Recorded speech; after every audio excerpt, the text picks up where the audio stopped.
health, Alo ankle, Chandler ankle, DeAndre lower back, game time decision, Leonard Snolly neck, game time decision.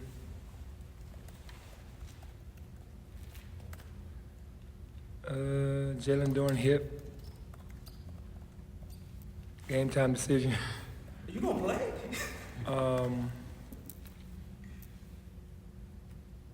Jaden Hardaway, right leg, and I think that's it. No Imani. Imani he practiced yesterday, so we'll see. And all those guys are game time decisions except Alo and Chandler, or Alo and Chandler game time decisions? No, Alo and Chandler are out. And then the rest are game time decisions? Yeah. So how do you prepare for, there's a team that last night went and beat an SMU team that had been playing really well. How do you prepare not knowing exactly who you're going to have out there? Well, I mean, the guys that are left, you just got to, the routine of when you have your full team, just go through I guess the routine of getting prepared for the game, offensively and defensively, and our schemes, and have those guys on the sideline just watching.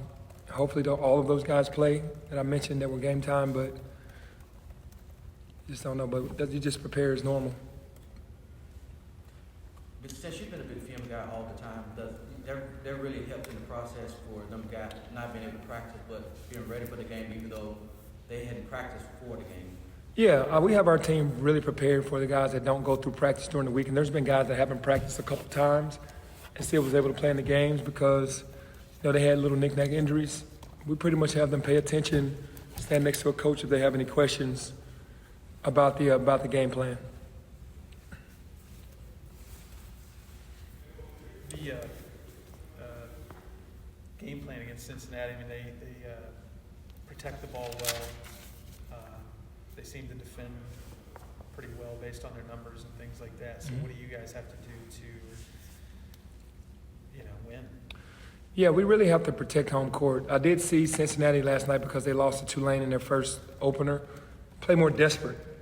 You could just see the desperation of we know we can't lose 2 in a row, especially at home, and then have to go on the road and play at Memphis. No one wants to go through that. And to beat those guys, we just have to stick to our principles and what we believe in and what we do. We did it for a majority of the game at Wichita. We did it for pretty much a majority of the game against Tulsa. And it just somewhere along the line in those games, it disappears. I don't know if it when you sub, certain lineups, and we're trying to get better with that, but everyone is prepared to start a game or finish a game on this team. And you just have to continue to stick to the principles. What concerns you about the Cincinnati team coming in on Sunday? They have multiple scorers. They have guys that can do it on 3 levels. Julius is a guy that did not play against us last year. He came out last night really hot. Adams Woods, we've seen him before, really changed his game to be more of a pass-first guard, but can really shoot it. Davenport kind of is the most improved. He was the defensive guy for the first couple of years, and now he's an offensive guy. And all of their bigs are just, Adu, we remember him from Mississippi State, just a really good physical defensive big. And their whole entire crew is energy guys, just out there just playing grimy and playing tough. So anytime you play against Cincinnati, it's not Mick Cronin, but, Wesley does a great job of getting the best out of the guys. This isn't his team. He's inherited this team, and they're playing really hard for him, so let you know how he is as a person and as a coach. What do you make of the fact, the league is, everyone's beaten everyone, it seems like, so far. What do you think that means? Well, one thing I do understand about this league is it's an older league. A lot of transfers come in from, Pac-12 or SEC or ACC. They come into this league to try to get a new look on life and try to come in and, and dominate. And a lot of these coaches have done a great job in the transfer portal. So this league is not easy for that reason. And they don't go get freshmen anymore like us. We go get freshmen, so they're going to get older guys. And sometimes it's just tougher playing against those older guys. What can we done to get, we all know, because we see this league on a regular basis, to get the league more competent, more respect across the nation, because right now, in the latest bracketology, is only one team in from the league, and you guys, Memphis is the first 4 out at the top. You guys are trending up, but you guys play a competitive ball on the court, but the metrics always show that it's knocked down. So what can be done to increase the level of respect for the conference? Well, I think ultimately, everyone has to play that more, top tier level teams in the non-conference, and you have to win those games. Obviously, we didn't do a good job of that this offseason, but Houston always plays, a pretty good schedule where they play a couple teams. They played at Alabama, they played at Oregon, I think. But the rest of the league has to follow suit, and some coaches are afraid probably to play tougher schedules early, knowing that the league is tough as well. But for us to get our respect, us, Houston, SMU, the teams that are more at the top, Cincinnati's, not disrespecting anyone else, that non-conference, you got to really smash that when you play against those teams to kind of get the respect that you deserve.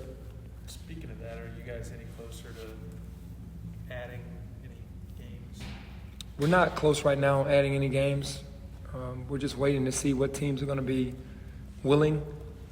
We do have time this month and next month to do so. We're going to put in a bunch of calls because obviously we want to acquire one, whether we have to go to them or them come to us, because it was a neutral site game against Tennessee, or a neutral site. So if we could get it set, I'm hoping that we can do it. I've seen other teams do that.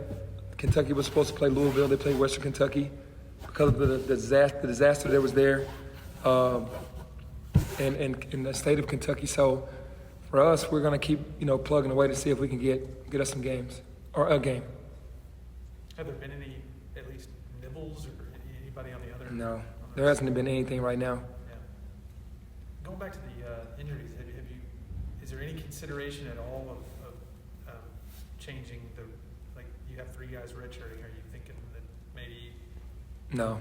Okay. No, it got pretty dangerous for us last game because when DeAndre went down, Malcolm fouled out. We only had 5 players. Yeah. So another player fouls out. You had to finish the game with 4 players. I saw Alabama do it a couple years ago. I think they had 3. Or did they have 4? They had 3. So, we were in danger of that when DeAndre went out and Malcolm fouled out. So, but I wouldn't want to ruin those guys' year, that they've already got in their mind that they were going to sit out just to help us out in a game. I wouldn't do that. Anything else today from anybody? Last question for me. When you did finally huddle back up with your guys after Tuesday night, what was did you have like a message that you delivered Yeah, it was just been about, it was more consistency because we watched the film of the 14-2 run in 4 minutes at Wichita. We watched that the day before we practiced before the Tulsa game, and we talked about just how to finish teams and what caused the negative trigger versus what helped us get up 28 points. And we know what it is our own self-inflicted wounds, not taking anything away from any other team. They start making shots. Guys get hot, like Tulsa got hot. You got to make shots to get back into the game or push away. But my message was we have to figure out a way to stay locked in, to take a 20-point lead to a 30-point lead, a 28-point lead to a 40-point lead, of just staying hungry. And I respect some teams around our league that can do that. Houston, they can take a 10-point lead to a 20, to a 30, to a 40 because they're relentless.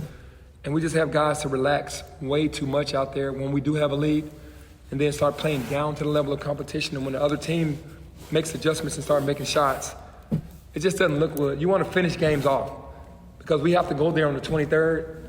Usually when you have a game where you blow someone out, there can be some second thoughts about, they're pretty good, and they didn't have Jalen Duren, they didn't have Imani Bates. But you let them come back from 20, go up 10-0, and then come back from 20 and almost have a chance to win the game. Now when you go there, it's like you have a lot more confidence. So I want our team to look at it from their perspective. Anything else? Sorry, those injuries, like Landers with his neck, and I think DeAndre fell on the ball at some point during the game, and I assume that's what happened with his back. Landers and Jaden and anybody else who's besides Jalen Duren who's hurt, did that happen in the game, or has it happened? Yeah, since then? Jaden fell on the ground. He went to go he shot a jump shot around the free throw line and tried to get his own rebound, and he and Jerron Horn slammed it to the ground, and it just kind of re-injured an area on his knee that's been really sore with tendonitis. So that's what happened to him. He's been nursing that injury for a while, for at least 3 weeks. And he fell on that knee, and it aggravated it. So we're just kind of sitting him out. Everyone else, it just happened. And DeAndre's back. You know, he's had a bad back since he's been here. So to aggravate that area that has always given him problems, because he's always been able to maintain and keep it calm and under control. But whatever it was, it shut him down. And he's in bad shape. You have basically 5 players that for sure go, and you're expecting 2 of those other guys to... At least. Expecting at least 2. We're hoping to have everyone, but you just don't know until Sunday morning just to see how they feel.